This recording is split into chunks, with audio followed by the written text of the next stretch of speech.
నమస్తే, నేను మీ కుప్ప పద్మిని. ఇన్నాళ్ళు మీ సపోర్ట్ ని నాకు అందిస్తూ, మీ ప్రేమని నాకు అందిస్తున్న ప్రతి ఒక్కరికి కృతజ్ఞతలు. ఇప్పుడు చూడబోతున్న ఈ వీడియో కూడా ఖచ్చితంగా మీకు ఉపయోగపడుతుంది. లైక్, షేర్ అండ్ సబ్స్క్రైబ్ చేసి మీ ఇష్టాన్ని అలాగే మీ సపోర్ట్ ని నాకు అందించండి. అలాగే ఈ వీడియో పట్ల మీ అభిప్రాయాన్ని కమెంట్ సెక్షన్ లో కమెంట్ చేసి నాకు తెలియజేయండి. నమస్తే, వెల్కమ్ టు అవర్ ఛానల్. నేను పద్మిని. ప్రస్తుతంతో పాటు ఒక కొత్త గెస్ట్ ఉన్నారు, అనుపమ అడుప గారు. ఆవిడ ఒక astrologer, tarot card reader and crystal healer. మరి మాట్లాడదామా? అనుపమ గారు నమస్తే అండి. నమస్తే పద్మిని. తులా రాశి వారికి ఎలా ఉండిపోతుందండి ఈ సంవత్సర కాలం మొత్తం కూడా? ఎందుకంటే గురువు యొక్క మార్పు, మరి అష్టమంలో ఏ గ్రహం ఉంటే కష్టపడతారు అనేది సర్వసాధారణంగా అందరికీ తెలిసినటువంటి విషయమే. సో డెఫినెట్ గా మరి ఎలాంటి రిజల్ట్స్ ఇవ్వబోతున్నారు గురువు గారు? అలాగే టారో కార్డ్ రీడింగ్ కూడా మీరు చేస్తూ ఉన్నారు కాబట్టి ప్రతి రాశికి ఎలా ఉంటుంది అనేది ఈ రెండు ఒక్కసారి మీ ద్వారా. షూర్. తులా రాశి, తులా లగ్నం వాళ్ళకి ఏంటంటే గురువు గారు కొద్దిగా మెలిఫిక్ ప్లానెట్. ఎందుకు అంటే తృతీయాధిపతి, షష్టాధిపతి.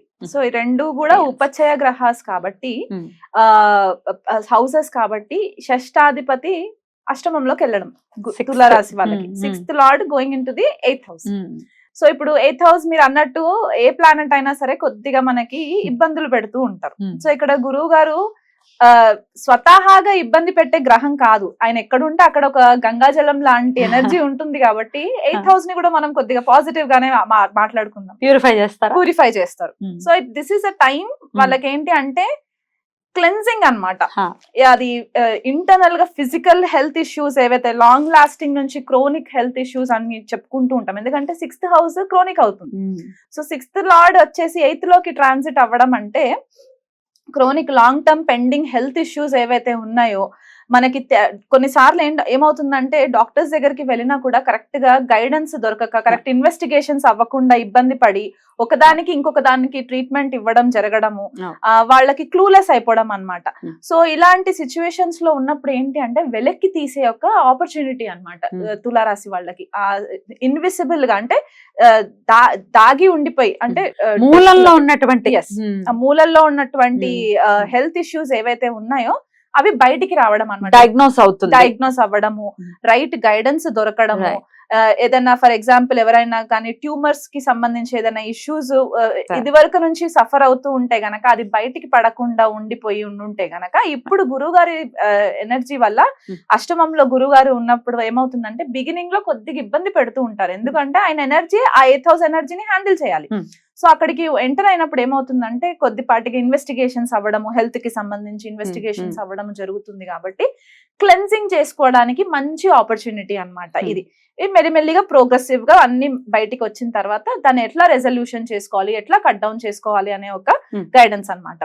అండ్ ఎవరికైనా కోర్టు కేసు లిటిగేషన్స్, ఎందుకంటే 6th house again court cases, litigations, మనకి రుణరోగ శత్రువులు అని చెప్తూ ఉంటాం కాబట్టి ఇక్కడ మనకి కొద్దిపాటి రెస్పైట్ వస్తుంది అన్నమాట. ఎలా అంటే ఈ లాంగ్ లాస్టింగ్ ఉన్న పెండింగ్ ఇష్యూస్ అన్ని కూడా కొద్దిగా టైం తీసుకొని, కాకపోతే చాలా హార్డ్ వర్క్ చేయాల్సి వస్తుంది. ఎందుకంటే వృషభ రాశి భూతత్వ రాశి కాబట్టి ఎనర్జీ ఎక్కువ పెట్టాల్సి వస్తుంది. ఆ ఎనర్జీ అంటే ఒకసారి 10 సార్లు ట్రై చేస్తే కానీ 11వ వాళ్ళకి రిజల్ట్ రాకపోవడం అన్నమాట. సో భయపడాల్సిన అవసరం ఏం లేదు. కాకపోతే ఒక ప్లానింగ్ ప్రకారం ఒక స్ట్రాటజిక్ వేలో మనం వెళ్ళడము, స్టేబుల్ గా ఉండడము, ఓపిక, పేషెన్స్. ఎందుకంటే వృషభ రాశి అగైన్ మనకి పేషెన్స్ రిప్రజెంట్ చేస్తుంది కాబట్టి ఆ పేషెన్స్ ని మనము ఓపిక తోటి మనము మెల్లిమెల్లిగా హ్యాండిల్ చేసుకుంటూ వస్తే కోర్టు కేసెస్ కి సంబంధించి కూడా ఇష్యూస్ రెజల్యూషన్ అవుతుంది. ఇప్పుడు గురువు గారు ఇక్కడ నుంచి దృష్టి ద్వితీయ స్థానంలో పడుతుంది. సో ఇక్కడ ఏంటంటే ఫుడ్ హ్యాబిట్స్ చేంజ్ అయిపోతాయి. ఎందుకంటే ఇప్పుడు హెల్త్ ఇష్యూస్ ఉన్నాయి అనుకోండి, ఆ హెల్త్ ఇష్యూస్ ని మనము కంట్రోల్ చేయాలి అంటే ఆబ్వియస్ గా మన లైఫ్ స్టైల్ మార్చుకోవాలి, మన డైట్ మార్చుకోవాలి. సో అక్కడ దృష్టి పడుతుంది కాబట్టి అక్కడ వాళ్ళకి హెల్ప్ అవుతుంది కొద్దిపాటి క్లియరెన్స్ అవ్వడానికి. And at the same time 4th house ని కూడా చూస్తూ ఉంటారు గురువు గారు 8th హౌస్ నుంచి.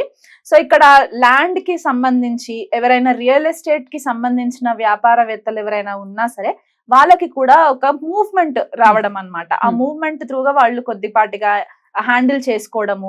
ఇంకా లాంగ్ లాస్టింగ్ ఎవరికైనా సరే ప్రాపర్టీకి సంబంధించి ఏదైనా ఇబ్బందులు ఉండే అది చాలా రోజుల నుంచి డీల్ చేయలేకపోతున్నాము అని అనుకున్న వాళ్ళకి కూడా ఒక గైడెన్స్ వస్తుంది. కాకపోతే ఇక్కడ తులారాశి వాళ్ళు చేయాల్సింది ఏంటి అంటే, ఎవరైనా సరే ఏదైనా ఫీడ్బ్యాక్ ఇస్తే ఆ ఫీడ్బ్యాక్ ని పాజిటివ్ గా తీసుకోవాలి. నాకు ఎందుకు చెప్తున్నారు, నేనేం చేయను, నాకు చెప్పకండి అనే ఒక నెగటివ్ థాట్ ప్రాసెస్ కి వెళ్లకుండా ఒక పాజిటివ్ వేగా ఓకే వీళ్ళు చెప్పింది నేను వింటాను, వీళ్ళు చెప్పే దాంట్లో ఏదో ట్రూత్ ఉంది అనేసి వాళ్ళు అవగాహన చేసుకొని ఒక గైడెన్స్, ఒక ఫీడ్బ్యాక్ ని గైడెన్స్ లాగా తీసుకుంటే చాలా హెల్ప్ అవుతుంది. ఎందుకంటే జీవకారక గురువు ఇస్ నథింగ్ బట్ జీవకారక. ఆ జీవకారక యొక్క నేచర్ ఆ గ్రహం వెళ్లి మృత్యు స్థానంలో కూర్చొని ఉన్నారు. అష్టమ స్థానమే మృత్యు భాగ్. సో అక్కడ ఏంటంటే వీళ్ళకి ఒక ప్రాపర్ గైడెన్స్ రావడం అన్నమాట. ఆ జీవానికి మళ్ళీ క్లెన్జింగ్ చేసి ఒక రీబర్త్ ఇవ్వడం అన్నమాట. అట్లాంటి సిచ్యువేషన్స్ ట్రాన్స్ఫర్మేషన్ జరగడానికి ఇది మనకి చాలా హెల్ప్ అయ్యే ఆపర్చునిటీ వీళ్ళకి. అండ్ ఇంకొకటి ఏంటంటే, ఎవరికైనా సరే మంత్ర సాధన చేసుకోవాలనుకున్నా ఒక మంచి గురువు దొరుకుతారు. ఆ గురువు దగ్గరికి వెళ్ళి వీళ్ళు మంచి మంత్ర సాధన చేసుకోవడానికి, ఎవరైనా ఆస్ట్రాలజీ నేర్చుకోవాలనుకున్నా, టారో నేర్చుకోవాలనుకున్నా, రేకి, హోలిస్టిక్ ఇట్లాంటి విద్యలు ఏవైనా గుప్త విద్యలు నేర్చుకోవాలనుకున్నా కూడా మంచి ఆపర్చునిటీ. ఎందుకంటే గురువు జ్ఞానకారకుడు కాబట్టి మనకి లెర్నింగ్ అండ్ విజ్డమ్ కి అధిపతి మనము గురువుని చూస్తాం కాబట్టి, ఇక్కడ అష్టమ స్థానంలోకి వెళ్ళినప్పుడు ఏంటి అంటే, గుప్త విద్యలు నేర్చుకోవడానికి ఎవరికైనా ఇంట్రెస్ట్ ఉంటే, హోలిస్టిక్ లెర్నింగ్, ఆయుర్వేద ఇట్లాంటివి ఏదైనా నేర్చుకోవాలనుకున్నా కూడా వీళ్ళకి చాలా మంచి ఆపర్చునిటీ అన్నమాట.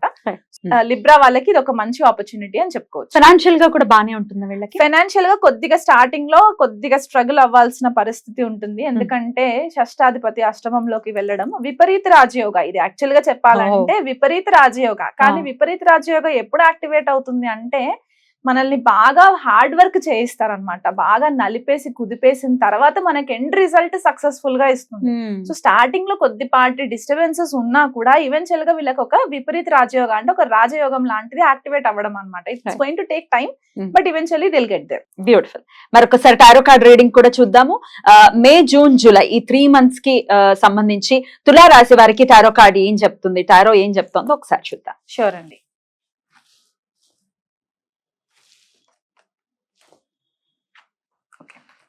వీళ్ళకి కార్డ్స్ కూడా అట్లాగే వచ్చాయి. Page of cups, moon and king of cups. వీళ్ళకి ఇమోషనల్ గా కొద్దిగా డిస్టర్బ్ అవుతూ ఉంటారు టారో కార్డ్స్ ఎనర్జీస్ ప్రకారం. ఎందుకంటే అష్టమ గురువు కదా, సో కొద్దిపాటిగా నలిపేసే సిచ్యువేషన్ కాబట్టి ఆ ఇమోషన్స్ ని వాళ్ళు కొద్దిగా బ్యాలెన్స్ లో పెట్టుకొని అంతర్గతమైన భయాలు ఏవి కూడా పెట్టుకోకుండా, అంటే ఫియర్స్, ఫోబియాస్ ఏవైతే నాకు ఏదో అయిపోతుంది, నన్ను ఎవరో ఏదో చేసేస్తారు, నేను ఇంకెక్కడన్నా మోసపోతానేమో, ఎక్కడన్నా ఫైనాన్షియల్ గా లాసెస్ అవుతానేమో అనే భయాలు ఏవైతే వీళ్ళకి హాంట్ చేస్తూ ఉంటాయో అది వాళ్ళు కొద్దిగా కంట్రోల్ చేసుకొని ఆ ఫియర్స్ ని కొద్దిగా పక్కన పెట్టేసి గైడెన్స్, ఎవరైతే మంచి గైడెన్స్ ఇచ్చే వాళ్ళు ఉంటారంటే వీళ్ళకు వచ్చే వాళ్ళు కూడా వీళ్ళ లైన్ లో వచ్చే వాళ్ళు ఎట్లా ఉంటారంటే ఇమోషనల్ గా ఒక మంచి గైడెన్స్ ఇచ్చేవాళ్ళు అనమాట. ఆ నర్చరింగ్, ఆ గురువు యొక్క డివైన్ నేచర్ తోటి వీళ్ళకి గైడెన్స్ ఇస్తూ వస్తూ ఉంటారు కాబట్టి ఆ గైడెన్స్ ని ఫాలో అవుతూ ఉంటే వీళ్ళకి ఇమోషనల్ ఫుల్ఫిల్లింగ్ ఉంటుంది. So that is what tarot card is saying for next 3 months.